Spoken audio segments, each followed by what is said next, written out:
उसके पास ऐसी शक्ति थी कि वह मरे हुए लोगों को फिर से जिंदा कर सकता था और सूखे बेजान पेड़ों को दोबारा हरा भरा बना सकता था। लेकिन इतनी शक्तियों के बावजूद वो खुद को बूढ़ा होने से नहीं रोक पाया। अमरता की शक्ति पाने के लिए उसने एक दंतकथा जैसी तलवार बनानी शुरू की। उसे बस इतना करना था कि ग्रहण के समय उस रत्न को तलवार में जड़ दे और वो हमेशा के लिए जीवित हो जाता। लेकिन उसके युवा शिष्य कोस ने ये सब देख लिया। उसके दिल में जलन और लालच पैदा हो गया और धीरे धीरे वो अंधकार में डूब गया। जैसे ही उसका गुरु अपना अनुष्ठान पूरा करने वाला था, कोस ने अचानक उस पर हमला कर दिया। उसने उस पर एक विशाल पत्थर गिरा दिया और अमरता की शक्ति खुद के लिए छीन ली। इसके बाद उसने उसे जमीन के गहरे अंदर दफना दिया। 1000 सालों तक वो वहीं अंधेरे में कैद रहा, नफरत और बदले की आग में जलता हुआ। उस पल का इंतजार करता रहा जब वो फिर से इस दुनिया में लौट सके। बहुत समय बाद एक छोटी लड़की गलती से उसके श्रापित खूल तक पहुंच गई। अपनी जिज्ञासा को रोक न पाने के कारण उसने उसे छूने की कोशिश की। जैसे ही उसने खूल को छुआ, एक कांटे ने उसकी उंगली चुभो दी।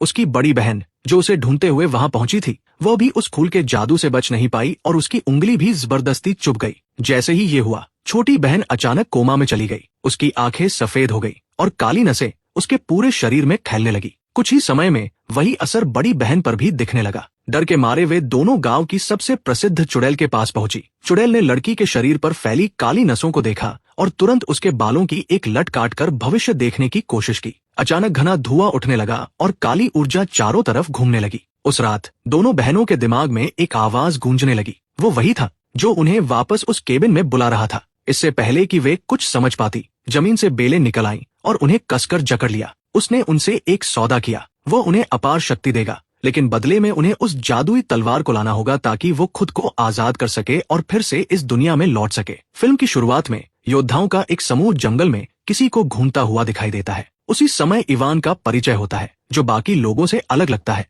जैसे वह इस दुनिया का नहीं हो। वो राजा ऑरेलिया का बेटा है, जो उस राज्य का शासक है। जब वो छोटा था, तब उसे शक्तिशाली ताकतों से बचाने के लिए उसके पिता ने एक जादुई तलवार का इस्तेमाल करके उसे दूसरी दुनिया में भेज दिया था। बचपन से लेकर जवान होने तक इवान लंदन में पला बढ़ा। अब अपने पिता के आदेश पर वह अपनी असली जादुई दुनिया में वापस लौट आया है। जैसे ही योद्धा जंगल में आगे बढ़ते हैं, एक बूढ़ा आदमी उन्हें रोकता है और एक अजीब जीव के बारे में बताता है, जो गांव के जानवरों को मार रहा है और अब लोगों के लिए भी खतरा बन चुका है। वह कहता है कि उसने उस जीव को क्रिकेट मैदान के पास देखा था। ये सुनकर सभी योद्धा अपने हथियार निकाल लेते हैं और तैयार हो जाते हैं। अचानक उन पर हमला होता है। हमला करने वाला जीव देखने में एक फुटबॉल जैसा लगता है, लेकिन असल में वो एक अजीब और खतरनाक राक्षस होता है। उसके सिर के नीचे कोई शरीर नहीं है, फिर भी वह बेहद ताकतवर है। वो अलग अलग दिशाओं से हमला करता है, लेकिन आखिरकार एक योद्धा फिनिश उसे अपने बैग में कैद कर लेता है। इसके बाद वे सभी अपने शहर व्हाइट सिटी लौट जाते हैं। इसके बाद दृश्य शहर के बाजार में बदलता है,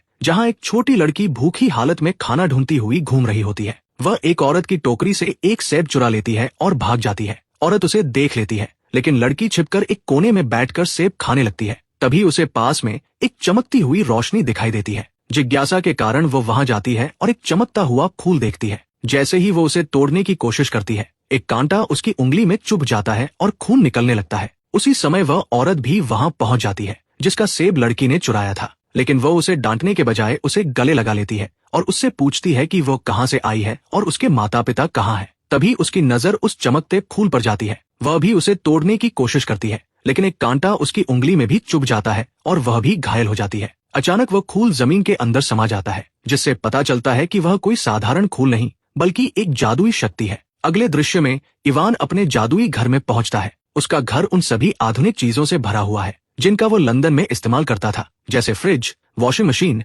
ओवन और टीवी। इन सबको चलाने के लिए उसने बाहर एक जनरेटर लगा रखा है। कुछ ही देर में फिल्म की हीरोइन एलिसिया वहां पहुंचती है। इवान और एलिसिया एक दूसरे से प्यार करते हैं और शादी करने की योजना बना चुके हैं। अचानक इवान के घर की सारी बिजली बंद हो जाती है। वो बाहर जाता है और देखता है कि एक गार्ड उसके जनरेटर को तोड़ रहा है, उसे किसी जीव समझकर। इवान गुस्से में गार्ड से बहस करता है और बताता है कि ये इस हफ्ते में दूसरा जनरेटर है जिसे उन्होंने नष्ट कर दिया है। दूसरी तरफ वो औरत छोटी लड़की को अपने घर ले जाती है, लेकिन लड़की अचानक बेहोश होकर गिर जाती है। उसकी हालत देखकर औरत डर जाती है। वह देखती है कि लड़की के शरीर पर अजीब निशान उभरने लगे हैं और कुछ ही समय में वही निशान उसके अपने शरीर पर भी आने लगते हैं। इसी बीच इवान अपने पिता के महल में जाता है, जहां वो जादुई तलवार रखी हुई है, वही तलवार जिससे उसे बचपन में दूसरी दुनिया में भेजा गया था। वह तलवार उठाकर उसे घुमाता है और एक पोर्टल खोलकर फिर से लंदन चला जाता है। वहां से वो बहुत सारा खाना और जरूरी सामान खरीदता है जिसे वो अक्सर जादुई दुनिया में लाता रहता है।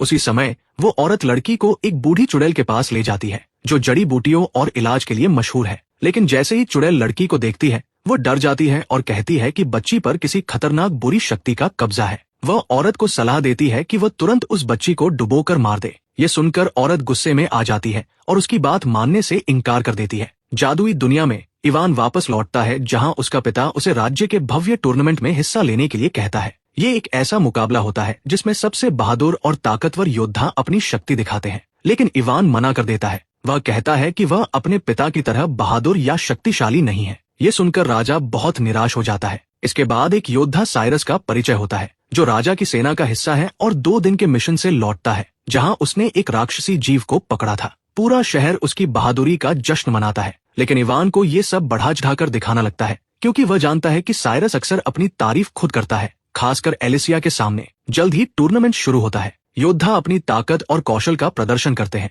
जिससे लोग बहुत प्रभावित होते हैं। साइरस भी शानदार प्रदर्शन करता है और लोगों के साथ साथ एलिसिया की भी प्रशंसा हासिल करता है। राजा ऑरेलिया एक बार फिर इवान को भाग लेने के लिए कहता है, लेकिन वो फिर मना कर देता है। राज्य के लोग मानते हैं कि इवान में एक सच्चे राजकुमार के गुण नहीं है। वो न तो अपने पिता की तरह बहादुर है और न ही बुद्धिमान। लोग उसका सम्मान सिर्फ इसलिए करते हैं क्योंकि वह राजा का बेटा है। अचानक आकाश में 2 चुड़ैलें दिखाई देती है और दृश्य पिछली रात के फ्लैशबैक में चला जाता है। वो औरत और छोटी लड़की वापस उसी जगह जाती है जहां वह चमकता हुआ खूल था। अचानक जमीन से बेलें निकलती हैं और उन्हें जकड़कर हवा में उठा लेती है। वे पूरी तरह एक अंधेरे दानव के नियंत्रण में आ जाती है जो उन्हें नए रूप में बदल देता है और आदेश देता है कि वे राजा के महल से जादुई तलवार चुरा लाएं। वर्तमान में वापस आते हुए वे दोनों चुड़ैलें गलीना और वर्वा महल में पहुंचती हैं। गलीना सैनिकों पर जादू करती है जिससे उनके चेहरे विकृत हो जाते हैं और वे राजा के खिलाफ हो जाते हैं।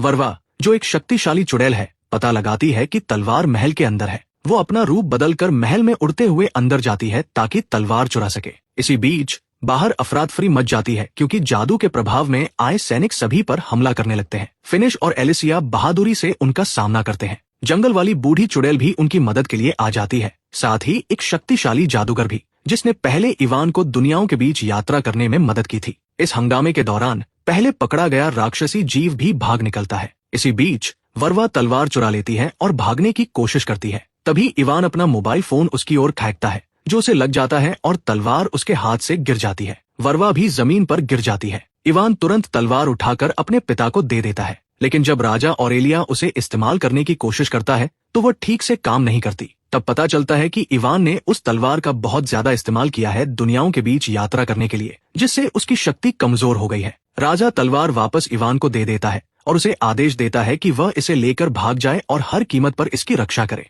इवान, फिनिश, एलिसिया, साइरस और बूढ़ी चुड़ैल के साथ वहां से भाग निकलता है। जाने से पहले वह उस पकड़े गए जीव को भी साथ ले जाता है। दूसरी ओर गलीना वर्वा और कुछ सैनिकों को उनके पीछे भेज देती है ताकि वे तलवार वापस ला सके। जंगल से भागते हुए दुश्मन सैनिक उनका पीछा करते हैं। बूढ़ी चुड़ैल अपनी जादुई शक्ति का इस्तेमाल करके भ्रम पैदा करती है। वह चलती हुई चीजें उत्पन्न करती है जिनमें एक झोपड़ी भी शामिल होती है जो नदी पार करती हुई दिखाई देती है। इससे दुश्मनों को लगता है कि वे लोग नदी के दूसरी तरफ भाग गए हैं, लेकिन असल में इवान और उसके साथी नदी के किनारे एक खोखले पेड़ के तने के अंदर छिपे हुए होते हैं और अपने पीछा करने वालों को सफलतापूर्वक धोखा दे देते हैं। वहां इवान बूढ़ी चुड़ैल से पूछता है कि वे लोग कौन थे और तलवार के पीछे क्यों पड़े हुए हैं। चुड़ैल उसे बताती है कि शैतान वापस आ चुका है और वो उस तलवार को हासिल करना चाहता है। वे सभी उसी शैतान के जादू के रूप हैं जो हमेशा से उसकी सेवा करते आए हैं। वो समझाती है कि हजारों साल पहले इस भूमि में एक जादूगर था। वो बहुत अच्छा इंसान था जो अपने स्पर्श से किसी भी चीज में जीवन भर सकता था,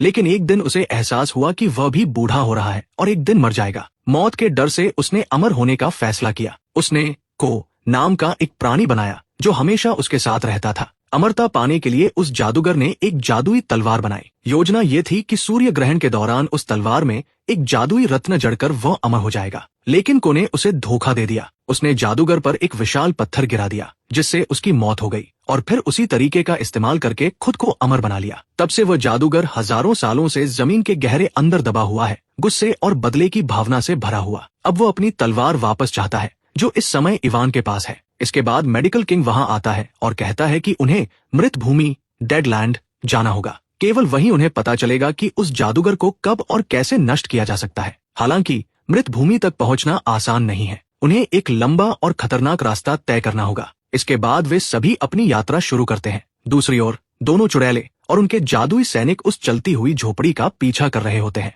वे आखिरकार उसे पकड़ लेते हैं, लेकिन जब अंदर देखते हैं तो वहां कोई नहीं होता। गलीना झोपड़ी को जलाने का आदेश देती है। तभी अचानक एक और झोपड़ी प्रकट होती है और पहली झोपड़ी से टकरा जाती है, जिससे इवान और उसके साथी बच निकलते हैं। इसी बीच इवान और उसके साथी एक विशाल चट्टान के पास पहुंचते हैं, जहां उन्हें दो बड़े लोहे के छल्ले दिखाई देते हैं, जिन्हें कोई भी उठा नहीं पाता। बूढ़ी चुड़ैल अपने बैग से कुछ जादुई बेर निकालती है, जिन्हें खाने से उसे अपार शक्ति मिलती है। साइरस ये सब देखता है। फिर चुड़ैल और योद्धा मिलकर उन छल्लों को खींचते हैं और अचानक पानी से एक विशाल व्हेल निकलती है। तब पता चलता है कि जिसे वे चट्टान समझ रहे थे वो असल में उस व्हेल की पीठ थी। वो व्हेल उड़ने लगती है और उन्हें मृत भूमि की ओर ले जाती है। यात्रा के दौरान इवान चुपके से चुड़ैल के जादुई बेरों का बैग चुरा लेता है। लंबी यात्रा के बाद वे एक बर्फीले पहाड़ के पास पहुंचते हैं। वे व्हेल से उतरकर पैदल आगे बढ़ते हैं। इवान चोरी छिपे कुछ बेर खा लेता है और जबरदस्त ताकत हासिल कर लेता है। वह एक बड़ी चट्टान उठाकर सबको प्रभावित करता है और दावा करता है कि अब वह राजा बनने के योग्य है।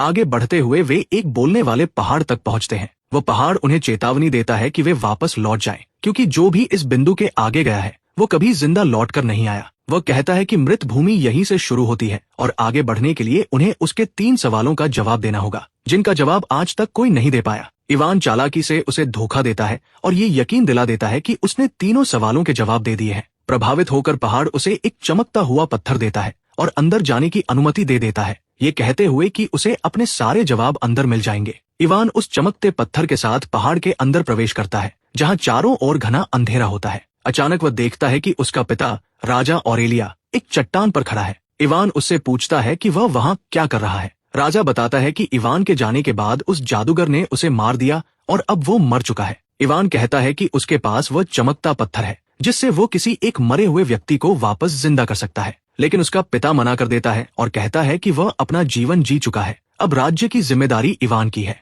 फिर वह को बुलाता है और इवान से कहता है कि उसे मृत भूमि तक साथ ले जाए, क्योंकि वही जादूगर को हराने में मदद कर सकता है। असल में को वही प्राणी है जिसने जादूगर को धोखा देकर उसकी हत्या की थी और खुद अमर बन गया था। 5000 सालों बाद अब वह अपनी गलती सुधारना चाहता है और अमरता के श्राप से मुक्त होना चाहता है, इसलिए वह जादूगर को खत्म करने में मदद करना चाहता है। इवान भावुक हो जाता है और अपने पिता को साथ ले जाना चाहता है, लेकिन राजा जोर देकर कहता है कि कोई उसके साथ जाए और इवान को वहां से भेज देता है। इवान और को पहाड़ से बाहर निकलते हैं, जहां बाकी लोग को देखकर चौंक जाते हैं। दूसरी तरफ चुड़ैलें उन्हें ढूंढने की कोशिश कर रही होती है। गलीना एक जादुई चमकती हुई सत्ता बनाती है और वरवारा को आदेश देती है कि वह उन्हें ढूंढकर तलवार वापस लाए। इधर इवान और उसके साथी अपनी यात्रा फिर से शुरू करते हैं। एक बार फिर इवान जादुई बेरों का इस्तेमाल करके ताकत हासिल करता है और रास्ते की बाधाओं को हटाकर सबको प्रभावित करता है। बूढ़ी चुड़ैल को से पूछती है कि जादूगर को कैसे मारा जा सकता है, लेकिन इतने हजारों साल बीत जाने के कारण उसे ठीक से याद नहीं आता।